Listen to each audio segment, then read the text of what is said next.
Welcome to the Red Letters Podcast. In this podcast, we explore topics that can be life-transforming while delivering a message of hope.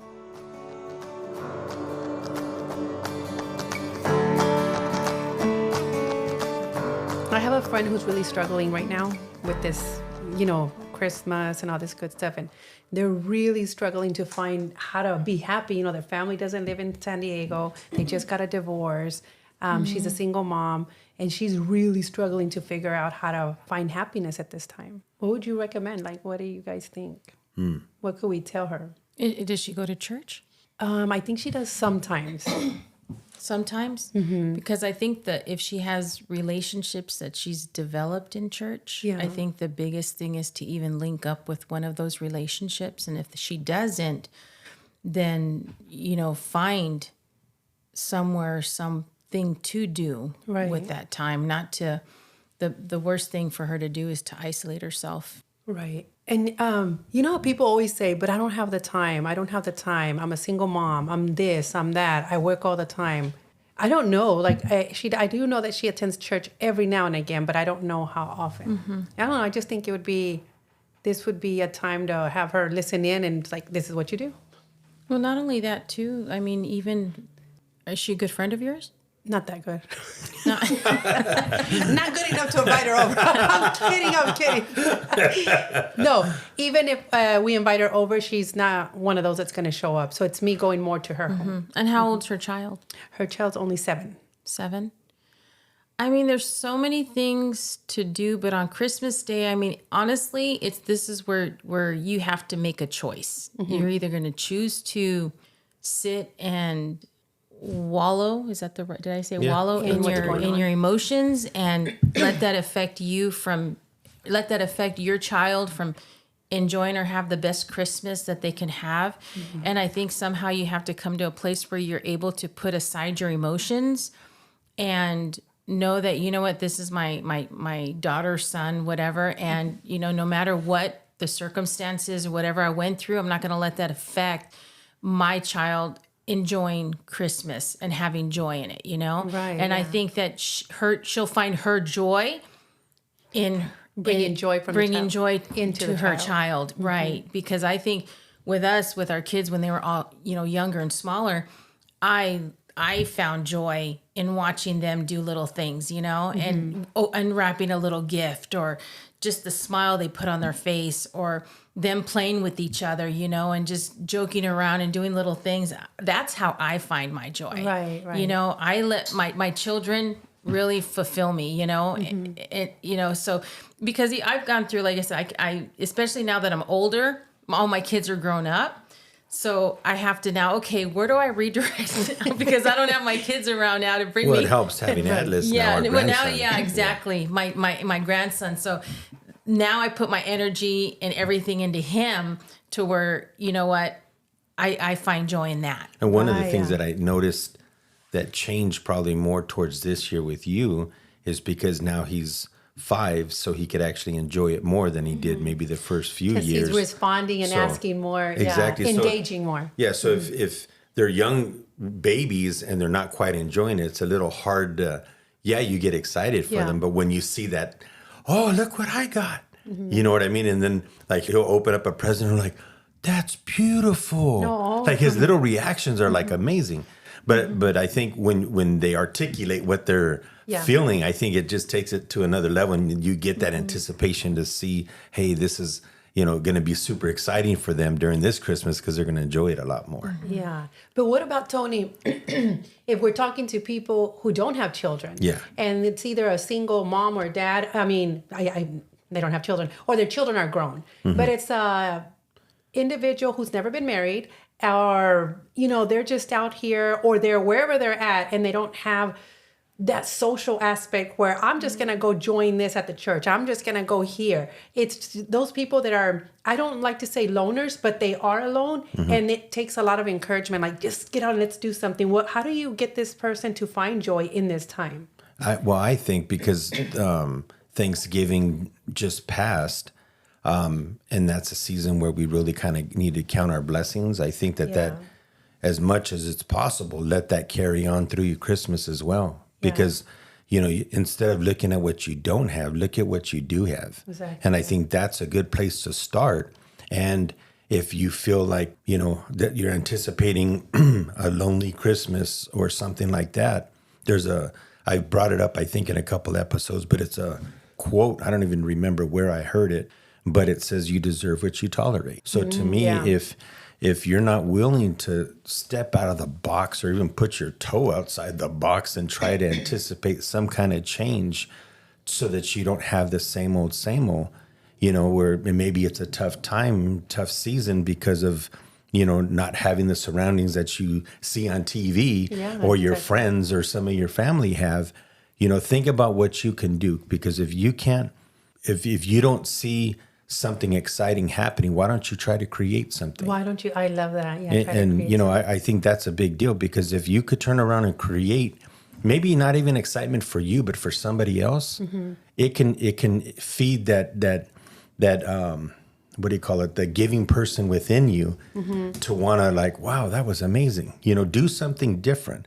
If you have, one of the things that I just came across, I was reading this the other day, and I wrote a little devotion actually yesterday. And a lot of times we look at forgiving people for maybe things that they did. And sometimes that's what puts us in that box initially, because we've gotten hurt. So now the people that hurt us are the people we're supposed to be celebrating this holiday with, but we can't do that because of the hurt. Well, one of the things that I kind of came to the conclusion, because I was reading, I think it was in Matthew, where yes, forgiving somebody is half the battle. A lot of times we think that is the battle. Right. And initially it is, but here Jesus turns around and says, hey, you need to forgive those people. But then here he turns around and talks about, he says, do good to those that hurt you. Bless those that have persecuted you, those who have wronged you. Yeah. So if you get the forgiveness and you can couple it with doing something, being a blessing to that person that hurt you, that to me is the whole package. Forgiveness is a big deal. And I know that that's like a giant mountain to many people. But as you practice it, it gets easier. So during this season, forgiveness might need to take place, but how about being a blessing to somebody that hurt you? Either spending time, buy them a little gift. Jesus even said, pray for them. Yeah. So by doing that, I think that could change the whole outlook on your Christmas season or times when it's stressful. Right. Is turning around and grabbing the bull by the horns and let me make a change. Yeah. Let me be the change. Let me take initiative and make a difference.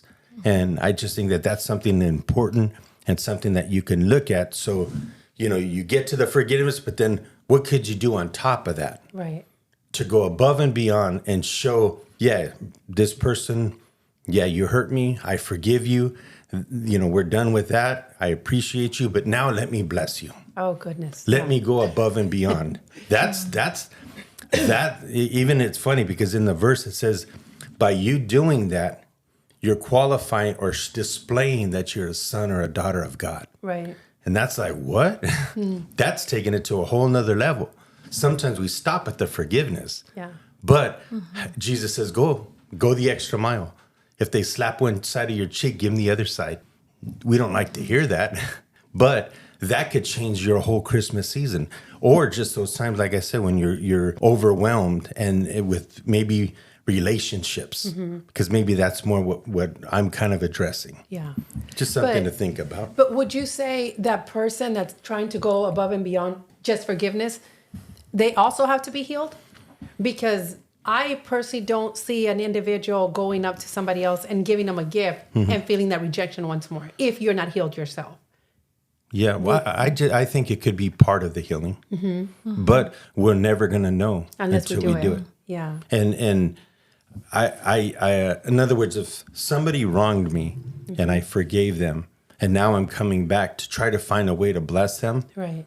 If I turned around and let's just say I knew somebody wronged me, I forgave them, and I turned around and I knew where they lived, and I got a gift card and put it in their mail or did something like that, or somehow got it to them. And you don't necessarily have to be there for the response to feel the rejection. Yeah. But you went above and beyond. Oh, okay. So I think there's creative ways that you can be the bigger person. You're doing it in spite of the outcome. Exactly. Okay, perfect. Yeah. And even if you are rejected, think about it. You're being rejected for doing something good. Yeah. You're trying to love somebody. So maybe by you doing that, actually, the Bible even says that when you do that, you're heaping hot coals on their head sometimes. Oh, wow. Not that we're trying to irritate them, but they could have the deeper problem. Yeah. That's true. But by you going above and beyond, you're showing a different level of love that they're probably not used to. That's true. And the other thing that I wanted to mention too is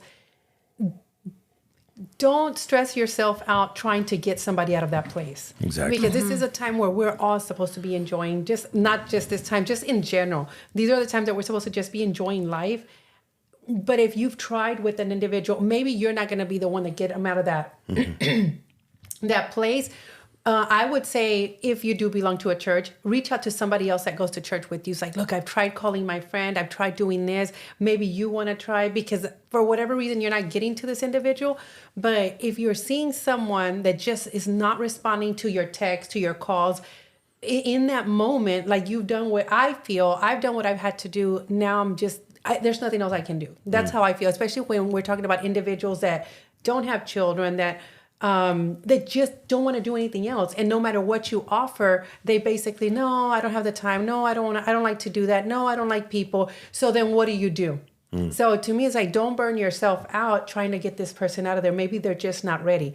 Do, I guess, like what you said, just give a gift and leave it there, and whatever comes of it, came of it. But you went above and beyond to do something to care for somebody else and show them that somebody's there for them. Yeah. And when they're ready, they'll come. Yeah, and I think as long as you kind of know where your heart is throughout each step of these processes, and you know your heart is in the right place, you have good motives. Yeah. I don't think there's as much to worry about. If you have an ulterior motive, then that's wrong. You know what I mean? Then it's just manipulation. Exactly. And that doesn't help anything anywhere with anybody. But then there's those who are probably saying to themselves right now is, well, what if I can't get myself out of that rut? What if, it's easier said than done, know? And there's those who just, are so stuck that how do you get unstuck, know? And how do you find that joy for yourself if you don't have that energy or strength inside yourself to go do something good for someone else, And well, I think that in life, God always puts people in your life that could potentially be a confidant, somebody that you can actually share things with where you don't get judged. And I believe that God will place people in your life, or even has, but we just sometimes don't acknowledge who they are in our lives. Okay. But I think once we acknowledge that, hey, whether it's a relative or a childhood friend that you've done life with, whoever the case may be, I think that once you identify somebody that would have your best interest in mind, you have to be open. You have to be willing to open up at some point. Otherwise, it goes back to what I said. You deserve what you tolerate. Your life is not going to change until you're willing to take one step. And if forgiveness and all these other things that we just talked about is a little too difficult, if you can get a confidant in your life and you have somebody that you can go to, that to me is already a win-win. Oh, yeah. Because maybe you can't get to that point because you're having a tough time. But if you have somebody that you could at least talk to, and where they're not pointing the finger at you, sometimes we find the solutions by talking to somebody, and not always do they have to give you the answer. Just by you hearing yourself talk about the problem, sometimes the solutions are there. Yeah. You know what I mean? Almost like a sounding board. Well, and if you find yourself having a tough time finding someone or even reaching out to someone, with me personally, you have to learn, it starts with the thought, and again, with your words, if you say you can't, then change it to I can. Exactly. And I will. And the biggest thing for me is if you're alone or if you feel like you're stuck and you can't get out, honestly, we think sometimes, God, are you really listening to me? But there has been many, many, many times, where I was in that situation where I was stuck emotionally, stuck in those negative thoughts, to even where it affected my Christmas for years. Like I did not look forward to Christmas. This is actually my first year that I'm really excited about Christmas. I'm looking forward to Christmas but it's like, what did I do to get myself out of that? And it started with, changing my thoughts, changing the way I spoke, changing my negative into positive, looking for things that, and asking myself, why am I thinking this way? Why am I feeling this way? And a lot of the times I've had to go to that quiet place and cry out and say, God, help me. Father, help me. Help me get out of this rut. Sometimes I've even prayed, Lord, send someone to me. Send me someone, Father, that will help me. So if you don't have somebody that you can go run to, or you can pick up the phone and call, run to your Father that's in heaven. Run to him and say, Father, help me. Send me someone. And trust me, he will send somebody. And if not, you just have not if not, I believe he will. He will, yeah. But sometimes not in your own timing, it's in his timing. But also finding, like you said, one thing that you said earlier, Tony, about extending, how do you say it? Extending help to someone else, or oh my gosh, I don't have my glasses. It's funny how you could write with your... I know I wrote like, okay, whatever. Yeah. Anyways, fine. I'm going to go back, actually reverse that. Is also, finding something to do with your time. Do something good for yourself. If you have no children, you have no family, and you literally are by yourself, you're not involved in church, and it's just you. Yeah. Find something for you. Something meaningful. Something meaningful. Go do something special that you wouldn't have done for yourself before. If it's doing your nails, or going out and buying yourself a gift, and treating yourself to something, that you wouldn't have done before, in baby steps. Right. It's not something that's complicated. Don't make it complicated, because we can make it complicated if we keep dwelling on it, if we keep vocalizing it over and over in our head. Of course, guess what? You're never going to get better. You're never going to get anywhere, but it's just changing the way you think, little by little. And it could start simply by saying, instead of saying, I can, and keep repeating it over and over to yourself until you do it, until you get up and do it. Go splash water on your face and look at yourself in the mirror and talk to yourself. You can do this. Yeah. I believe in you, if you don't have that person before you that can do it for you, So it's honestly, it's no excuse. Right. It starts with what's coming out of your mouth and what you're thinking. Change it. So basically what you're saying, Ida, is yes, we've all had it rough. We all have something we've gone through. But in the moment that we decide, I don't want this anymore, I don't like the way this feels, you make the change. Don't wait for somebody else to come to you. Don't wait for some miracle to happen that, oh my goodness, I have everything that I need and now I can be happy. Let's learn to be happy in the moment until we get whatever it is that we're looking or seeking for. Exactly. I love that. Yeah. And actually, maybe I could even go back a step further, because maybe if everything we talked about already seems like, I can't do that. I can't do that. What? That? No, I can't do that either. Let's rewind it. One of the easiest things I think you could do to get out of the maybe, I don't know if it's like my wife said, sulking, or if it's just feeling like you're having a pity party within yourself, or whatever the case is, just because life and stress and the season is just overwhelming. Go out and treat yourself to a toy. There you go. Well, it sounds so crazy what I just said, That's but good, though. I've heard this from the preacher one time. He said that when he feels that life is just overwhelming, he'll go to, at the time it was Toys R Us, probably now it's Amazon. But he'd go and buy himself a toy and go home and just play with that toy for at least a half hour. It sounds so ridiculous in a sense, because we don't think that way. We think, oh, I'm adult, I don't need to, toys are the thing of the past, or unless you got grandkids or kids or whatever. But Why I bring that up is, I don't know how many months ago, about 4 months ago or something, one of my daughter had a friend here, and we were talking, and you could just see she was overwhelmed. And she was just like going through it and just trying to figure out life. And you could see she was carrying a lot of weight. And I turned around and I gave her a little bit of money. I said, here, I want you to do me a favor. And within a week, I want you to go buy yourself a toy. Go buy yourself a toy, whether it's a toy or if it's something to go paint or anything else. Go do that to get your mind off of what you're going through. And I never heard the result of it, but she got happy. Yeah. But when I said that, tears started coming down her eyes. That's why I say that maybe that's a good place to start. Right. Why don't you just, life is bearing down on me. The load is heavy.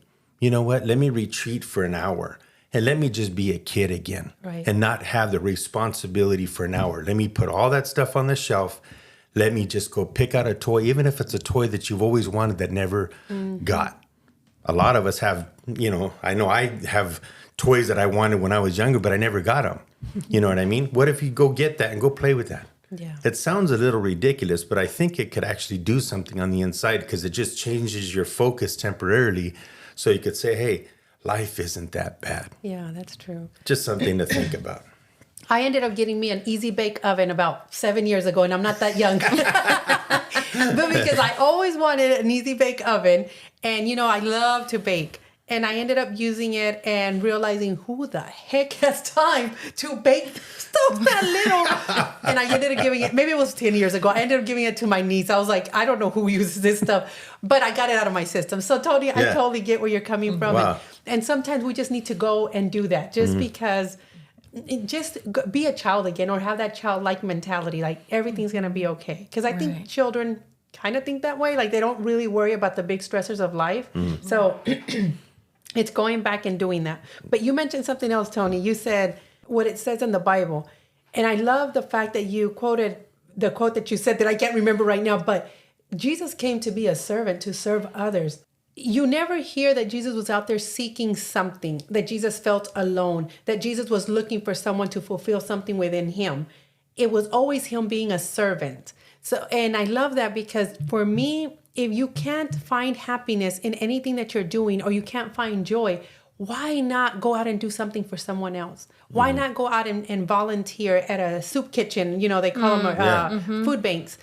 I work with elderly now. I've worked with, and I still have my hand in the foster care system, but I work with the elderly. And when we get these phone calls and I'm all alone, I don't have anybody, my spouse passed away, all they're looking for is to have a purpose in life. And we always think like, oh, I have it so bad. And for the individual out there that feels I have it so bad, no, there's somebody out there that has a little bit worse than you. And it's always going to be like that. So why not reach within ourselves and we say we have nothing? Well, if you have breath and you're able to stand up and walk, then go to somebody and try to offer something to somebody else.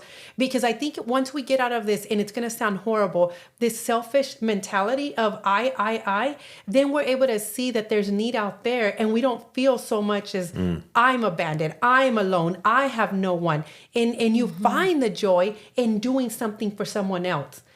You guys know I work with foster kids, so I love having, foster kids come over to the house and just being there and seeing them light up for something as simple as a toy, like you said, something as simple as you knew that, we're going to have a movie night and everybody's going to sit in the the TV room and we're going to have your throw blankets, popcorn. They enjoy this. They get something out of it. And you sitting back, you get something out of it. Like I was able to help someone. And even for the elderly, it's that phone call on that day. And just, I'm here. I'm connecting with you. And like you said earlier, if you know their address, drive by their house. You don't have to sit there and receive either the rejection or the applause. Just leave something so they know that someone is thinking of them. Yeah. Sometimes that's how I feel. We have to get out of me and go out there and do for someone else. And then you would realize that really the world, people aren't that bad. It doesn't have to be that lonely. It's how lonely are you making it? And again, it goes back to the thoughts. How lonely am I making it for myself? Now with the nursing homes, do you know if they allow people to go visit maybe on Christmas Eve or Christmas Day to even take a small gift or something to someone, or even just to go room to room and maybe just sit with someone who doesn't have family, or maybe their family doesn't want to come see them on that day, because I know for them, even in the holidays, it could be pretty heavy for them. Yes. So I know that, well, the one that I volunteer at, typically I call ahead of time and let them know that I'm going to be there. So that's what you would have to do because of, this flu going around. I'm not sure how strict they are on their rules of people visiting. But typically, we call ahead of time and we schedule and we let them know when we're going to be there. And you can ask the nursing home facility, who doesn't have anybody? Who doesn't have visitors? Who doesn't? And, guys, they get happy with socks. It's so crazy. Like you bring in socks, you bring in a scarf, you bring something that doesn't cost you almost anything, something handwritten. And they rejoice because it's not the thing. It's the fact that they know somebody out there cares about them. And they don't even know you. Like they don't even know you and you don't know them. But they get so happy out of that. So you seeing this individual become so overwhelmed with joy gives you some sense of purpose. Like I did something good. So I would highly encourage that. And you call a nursing home and find out who doesn't have anyone. Or if you just want to show up and leave some handwritten notes or socks, like I said, they would greatly appreciate it. That's awesome. Yeah. Yeah. And I was just thinking when you said about giving, there's a verse in the Bible where it says it's more blessed to give than to receive. Yeah. So I was just thinking about this while you were speaking. But when we're receiving, it normally affects you. But when you're giving, it affects the other person as well as you. As well as you, yeah. So I think that could be why it says that it's more blessed to give than to receive. So giving in some way, shape, or form, even if it's a text to somebody or if it's a phone call and you're just speaking hope or life into somebody else, especially during this season, right, it's going to fill your love tank as well. Right. So don't hesitate to do it. It might be rough if it's the first time or if you're old school traditional where I don't want to put my emotions on the table or any of that. I challenge you to do that because the more vulnerable with wisdom you make yourself, the more impact you're going to have in other people's lives. Exactly. Right. You know what I mean? But I say that with wisdom because sometimes we need wisdom on, who to be vulnerable with. Yeah. But being vulnerable in the area, in the love department, I think enriches your life more than anything else because you're willing to put yourself out there first, and I have good relationships with a lot of people. Like there was a guy that was in our Bible study probably 10 years ago or something like that. And on Thanksgiving, I shot him a text. I said, hey, just want to let you know I'm thinking about you and this and that. And he's out in Alabama, fighting for his kids and things, going through some rough times. And he was like, oh, my God, it was so great to hear from you. That's awesome. So we were texting back and forth for maybe about an hour. And he was sharing how his kids are doing. And I remember when they were just so small. But it's you willing to step out of the box and make a difference. That was just a text. Yeah. But it was a beautiful text. He sent me pictures of the kids and awesome. I'm sharing pictures of my grandson. And so much time had went by because I haven't seen him for so long. But when you're willing to be vulnerable, you have so many moments of being enriched and to enrich somebody else with the love that God's placed in your heart that it's just something wonderful. And this is the season above all other seasons to be doing that. To be doing that, exactly. So with that being said, this episode was how to find joy in difficult times, how to find joy at Christmas, right? Or around these seasons. Stressful times, all of it. How to find joy in stressful times. So we want to thank you guys. And if there's anything out there, if there's anyone out there that says I just don't like this season, well, you know what? Reach out to us. Maybe we will invite you over. I don't know.